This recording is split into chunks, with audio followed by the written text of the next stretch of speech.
But I'm going to give you the rundown. The rundown is when Adam and Eve was in the garden, they had full access to God. They were walking with God in the fullness. They didn't have no separation between them and God. But when the serpent came in, when the enemy came in, when he came in and deceived them. See, in this word right here, it tells you that when they found out, when the enemy found out, it said they were going to go and attack and confuse them. Come on. What they wanted to do, they wanted to go in to attack and confuse them. What the enemy's going to do when he realizes that you're ready to rebuild your life, he's going to try to confuse you. Better preach. I'm going to show you something. When Adam and Eve was in the garden and they were over there, the enemy came in to confuse Eve. And when he confused Eve, she decided to eat from that tree, that fruit that she was not supposed to eat, the forbidden fruit that she was not supposed to eat. And she gave it to Adam, and he was just as guilty as she was. And what happened in that moment is there was a separation made, a breach made, a gap between God and man was made in that moment. They were cast out the garden, and mankind was cursed because of what they did in the garden.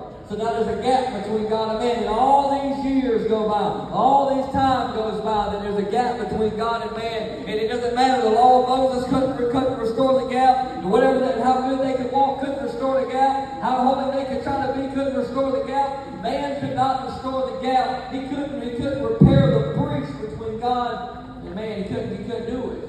So God had to send His only begotten Son. He had to impregnate a virgin Mary and come down here in the flesh and take on human form and sacrifice Jesus on the cross. He had to be sacrificed because He would be the perfect lamb sacrifice that would restore the gap between God and man. He would rip the veil from top to bottom. Yes, hallelujah. To be in fullness with God, to be walking with God, to walk in unity with God, to walk in the Spirit of the Lord. And then because of that, the gap was restored.